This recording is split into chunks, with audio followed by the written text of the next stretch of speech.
Hello students, चलिए start करते हैं एक्सरसाइज 13.4 प्रोबेबिलिटी इंट्रोडक्शन। इस वीडियो में हम करेंगे जो एक्सरसाइज 13.4 के अंदर मेन कंसेप्ट आएंगे ना, उनके बारे में हम स्टडी करने वाले हैं। सबसे पहले जो 13.4 के अंदर आता है वो आता है रैंडम वेरिएबल।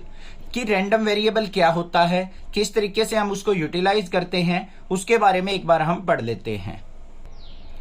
क्या होता है रैंडम वेरिएबल? यहाँ पे मैंने डेफिनेशन से मेंशन किया है, it is a real value function.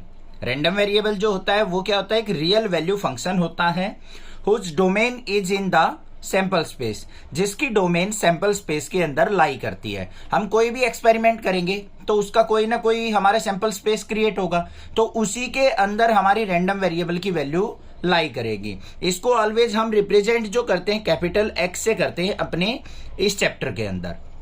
बाकी नोटेशन आप किसी भी वेरिएबल से कर सकते हो, कोई ऐसी दिक्कत नहीं है। आप capital a, capital b, capital c से भी कर सकते हो, बट जो इसका एक परमानेंट जो नोटेशन है वो क्या है? हमारी कैपिटल एक्स से है रैंडम वेरिएबल की नोटेशन।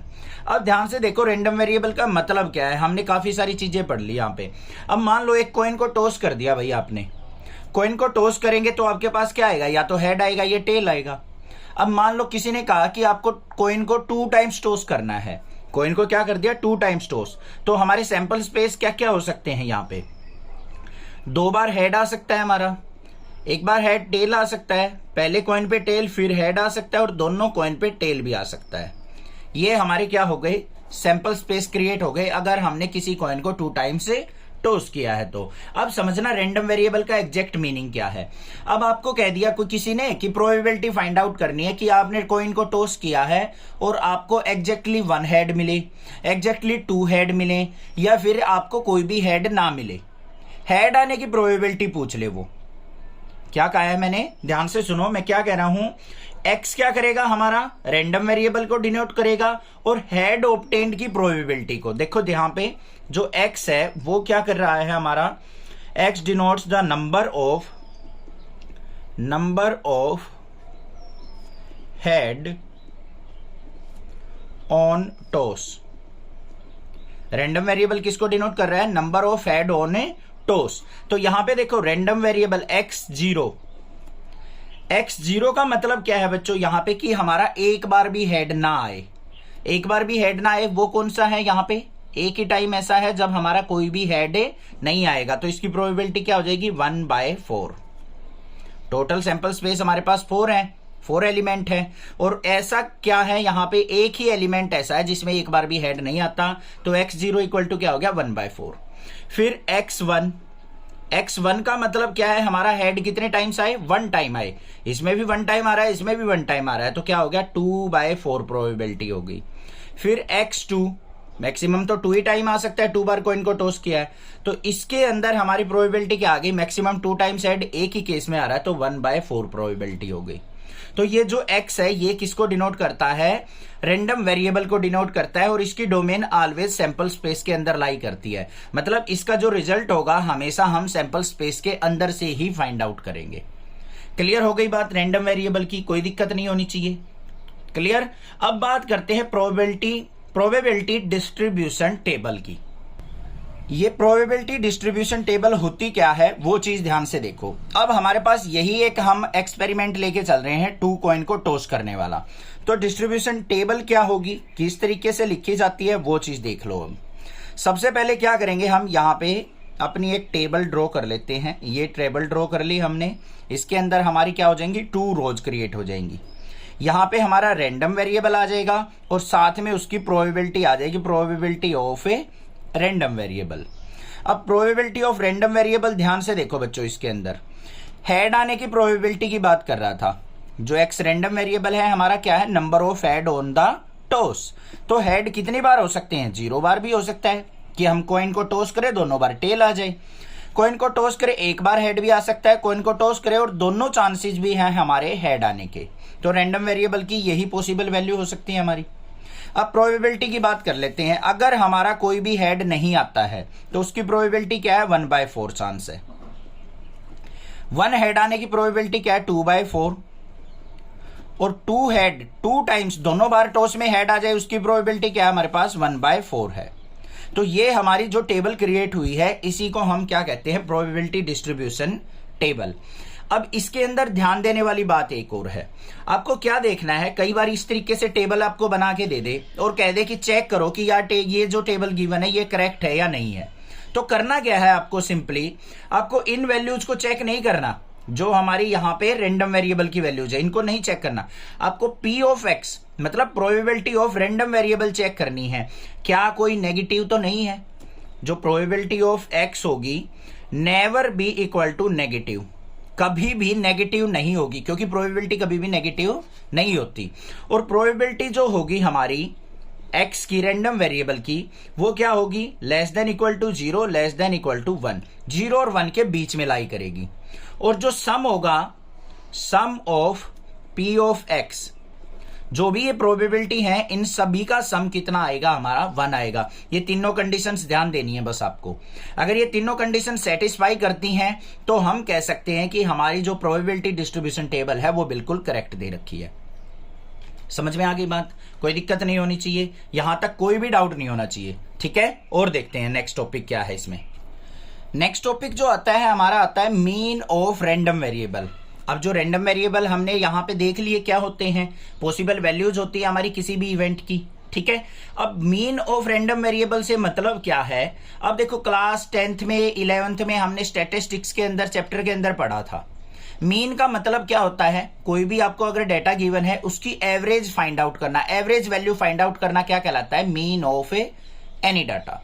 अब मीन ऑफ रैंडम वेरिएबल से मतलब क्या है, यहां पे एक तरीके से एवरेज ऑफ रैंडम वेरिएबल, जो रैंडम वेरिएबल्स है उनकी एवरेज फाइंड आउट करना क्या कहलाएगा, या फिर मिडल वैल्यू फाइंड आउट करना क्या कहलाएगा, हमारा mean of the random variable. अब किस तरीके से हम फाइंड आउट करते हैं वो फॉर्मूला आप ध्यान से देख लो। यहां पे जो मीन जो होता है ना हमारा, उसको हम एक्सपेक्टेशन से भी डिनोट करते हैं, इस तरीके से भी लिखा पा सकता है आपको।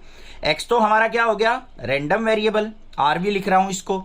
अगर आपको ई ऑफ एक्स लिख रखा है, ई ऑफ एक्स का मतलब क्या है, expectation of a random variable. इसका मतलब भी क्या होता है, मीन होता है, ये म्यू के इक्वल होगा, इसको क्या कहेंगे, mean of a random variable.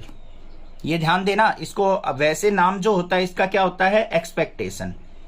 कई बार क्वेश्चन में एक्सपेक्टेशन भी दे देता है वर्ड की, एक्सपेक्टेशन फाइंड आउट कीजिए। ये किसके इक्वल होगा, equal to mu equal to mean of the random variable. अब फाइंड आउट कैसे होता है ये, वो फॉर्मूला ध्यान से देखो। E of x equal to mu equal to sigma I is equal to 1 से लेके एन, मतलब जितनी भी वैल्यू होंगी सारी वैल्यूज किसके इक्वल होगा, एक्स आई पी आई। और ये एक्स आई पी आई किसके इक्वल होता है, x1 p1 प्लस में x2 p2 प्लस में x3 p3 और प्लस में xn pn के इक्वल। अब सर ये क्या लिख दिया, ये तो समझ में ही नहीं आ रहा है। बिल्कुल अच्छे से समझ में आएगा बच्चों, चिंता मत करो। अभी देखो हमने जो अभी अभी डिस्ट्रीब्यूशन टेबल बनाई थी वो कुछ इस तरीके की थी। यहाँ पे रैंडम वेरिएबल थे, यहाँ पे प्रोबेबिलिटी ऑफ रैंडम वेरिएबल थी। यहाँ पे वैल्यू थी 0 1 2, यहाँ पे वैल्यू आई थी हमारी 1/4, यहाँ पे 2/4 थी तो उसको 1/2 भी लिख सकता हूं मैं, यहाँ पे भी 1/4 आई थी। अब ये देखो हमारा क्या है, अगर हमें मीन फाइंड आउट करना है तो ये तो हमारी x की वैल्यूज हैं, ये x1 है, ये x2 है, ये x3 है, random variable at first second third. ये उसकी प्रोबेबिलिटी है, probability of x1, probability of x2, probability of x3। अगर हमें मीन फाइंड आउट करना है, म्यू इज इक्वल टू किसके होगा, x1 p1 0 मल्टीप्लाई 1/4, फिर प्लस में 1 मल्टीप्लाई 1/2, जो भी रैंडम वेरिएबल है ना उसके कोरस्पॉन्डिंग प्रोबेबिलिटी की मल्टीप्लीकेशन कर दो, फिर प्लस में 2 मल्टीप्लाई 1/4। इसका सम किसके इक्वल आएगा, हमारा मीन के इक्वल। सिंप्लीफाई कर लो, 0 से मल्टीप्लाई 0 हो गया, 1 की 1/2 से मल्टीप्लाई 1/2 हो गया, और यहाँ पे 2 2 जा 4 तो यहाँ भी क्या हो गया 1/2, 1/2 प्लस 1/2 क्या आ गया, 1 आ गया। ये आ गया हमारे पास मीन ऑफ द डेटा। समझ में आ गई बात, क्लियर है, कोई दिक्कत नहीं होनी चाहिए। इस तरीके से हम फाइंड आउट आसानी से कर सकते हैं mean of the data. Clear हो गई ना बात, कोई दिक्कत नहीं है। इसका मतलब क्या होता है, i इज इक्वल टू 1 से लेके n तक, मतलब जितने भी रैंडम वेरिएबल की पॉसिबल वैल्यूज हैं वहां तक हमें चलना है। करना क्या है, xi pi की मल्टीप्लीकेशन करते हुए इसका सम फाइंड आउट करना है, बस यही चीज हमने की है। पता लग गया किस तरीके से मीन फाइंड आउट करते हैं। अब वेरिएंस और स्टैंडर्ड डेविएशन और देख लेते हैं कि किस तरीके से कौन सा फॉर्मूला लगा के हम वेरिएंस और स्टैंडर्ड डेविएशन फाइंड आउट करेंगे। चलो भाई देखते हैं इस चीज को भी। वेरिएंस का फॉर्मूला देखते हैं अब हमारे पास क्या होता है। वेरिएंस कैसे फाइंड आउट होगा वो चीज ध्यान से देखो। इसको वेरिएंस को हम किस चीज से डिनोट करते हैं, var of x, variance of random variable, या फिर आपको यहां पे सिग्मा स्क्वायर एक्स भी देखने को मिल जाएगा।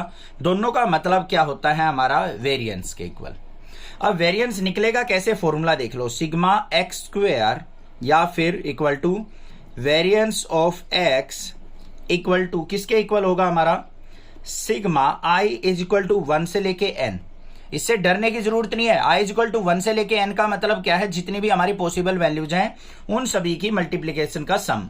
ये किसके इक्वल होगा, एक्स आई माइनस म्यू उसका square into P of x i.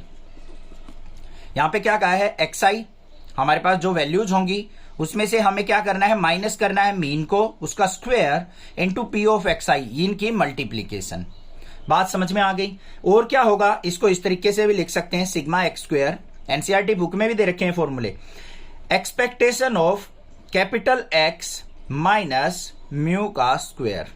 ये भी फॉर्मूला यूज हो सकता है। कई बार आपको यहां पे कैपिटल एक्स की वैल्यू हो और मीन की वैल्यू पता हो तो इस फॉर्मूले से भी हम क्या निकाल सकते हैं, सिग्मा एक्स स्क्वायर। अब यहीं पे अगर आपको स्टैंडर्ड डेविएशन निकालना हो, स्टैंडर्ड डेविएशन वो क्या होता है हमारा, सिग्मा से डिनोट किया जाता है।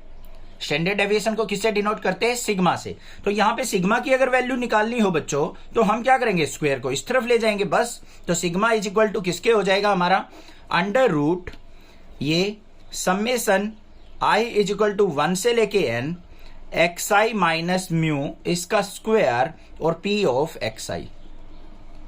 ये हमारे पास फॉर्मूला आ गया किसका, स्टैंडर्ड डेविएशन का। बात क्लियर हो गई। इसके दो फॉर्मूले और दे रखे हैं आपको एनसीईआरटी में, वो भी लिख देता हूं मैं यहां पे। वेरिएंस का, वेरिएंस ऑफ एक्स किस तरीके से निकल सकता है हमारा, sigma I is equal to 1 से लेके N x I square P of x I minus में sigma I is equal to 1 से लेके N x I P X I का स्क्वायर, कंप्लीट का स्क्वायर। ये फॉर्मूला भी है हमारा वेरिएंस फाइंड आउट करने का। मोस्ट ऑफ द केस में तो यही यूज हो जाएगा, बट कई कुछ केस में ये भी फॉर्मूला यूज हो सकता है। इसी को ओपन करके ये फॉर्मूला बनाया गया है। क्लियर हो गई बात, कोई दिक्कत नहीं होनी चाहिए। या फिर इसका सिंपल फॉर्मूला भी हो सकता है हमारा, यहाँ पे वेरिएंस ऑफ एक्स का वो छोड़ दो, बस यही यूज करने हैं मेनली। कहीं पे यूज होगा तो मैं इंट्रोडक्ट उसमें चैप्टर के साथ साथ आपको बता दूंगा। ये आपको फॉर्मूले याद रखने हैं। क्लियर हो गई बात, समझ में आ गया। यही चीज है बस इस पूरे के पूरे एक्सरसाइज के अंदर। कोई नई चीज आएगी वो मैं आपको बता दूंगा। हाँ, एक चीज और आएगी यहाँ पे, परमुटेशन कॉम्बिनेशन जो हमने क्लास 11th में सीखा था, एनसीबी या फिर एनसीआर। एनसीआर क्या होता है, capital n factorial n upon में फैक्टोरियल आर इनटू में फैक्टोरियल एन माइनस आर। इस तरीके से इसको सिंप्लीफाई करते हैं एनसीआर को।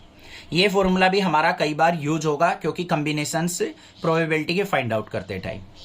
कोई भी दिक्कत लगे आप मुझसे पूछ सकते हैं, अदरवाइज चैनल को सब्सक्राइब कीजिए, लाइक कीजिए और शेयर जरूर कीजिए। Thank you students for watching next classes video.